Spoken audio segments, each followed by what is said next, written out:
The Prophet Muhammad sallallahu alayhi wa sallam, he says in this beautiful hadith, Мұхаммед пайғамбардың алейхиссалату уассалам Аннастан жеткізген келесі әдемі хадисіне назар аударайық.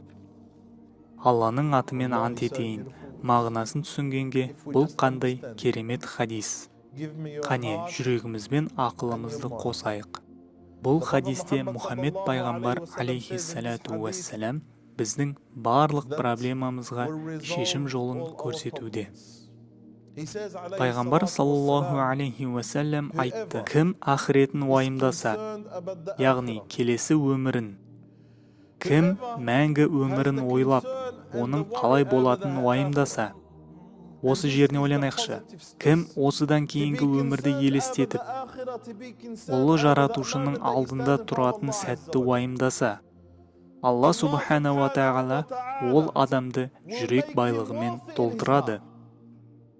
Жүрек байлығы деген не? Біз қалтаның байлығын білеміз, ол ақша. Ал жүрек байлығы бұл не? Бұл бақытты болу, өмірге разы болу.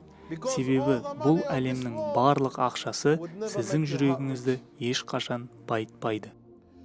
Кез келген адам өлімнен кейінгі өмірді ойласа және дінін ұстап Алланың субхана ва тағала разылығын іздесе, Алла оның жүрегін байлықпен көбейтеді. Онымен қоса, Алла тағала бұл адамның барлық шаруаларын реттеп береді. Атап айтқанда, қаржылай, тұрмыстық, жұбайлық, қоғамдық және тағы басқа шаруалардың барлығы, осының барлығы сіздің билігіңізде болады. Керісінше емес, сіздің бақылауыңызда болады.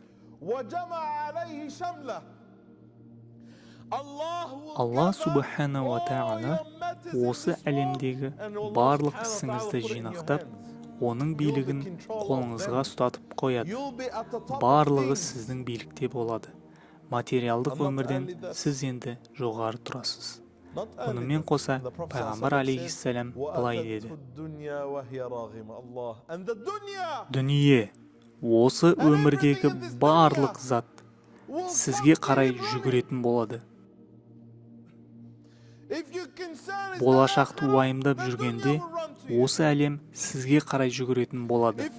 Егер сіз осы пендешілік өмірдің құлы болмасаңыз, Аллах субхана ва тағала сізді дүниенің қожасы жасайды, және Алла субхана ва тағала сізді болашақ өмірдің қызметшісі қылады. Кім өмірлік мақсатын болашақ өміріне қойса, оны уайымдаса, Алланың разылығын іздесе, Алла оның жүрегін бай етеді, және Алла оның барлық өмірлік шаруасын жиыстырып, оның билігіне өткізіп, дүниені оның артынан жүгірткізіп қояды. Керісінше, кім тек пендешілік өмірді уайымдаса, барлық ойы, назары осы дүниеге болса, уақытша өтіп кететін өмірді ғана уайымдаса, пайғамбар саллаллаху алейхи уассалам былай дейді: Аллах субхана ва тағала ол адамның екі көзінің ортасына кедейліктің мөрін басады. Осы әлемнің барлық ақшасы болса да, Алла ол адамды навсегда кедей қылады. Бай адамдарға қараңыздаршы, көріп жүрсіз бе? Бірақ олар құл болып жүр. Күніне 24 сағат тоқтамай жұмыс істейді. Ақшаларын санап бітіре алмайды. Олар бай, бірақ өз бала-шағасымен дұрыстап уақыт өткізе алмайды. Олар байлар, бірақ бір дұрыстап отырып тыныш тамақ іше алмайды.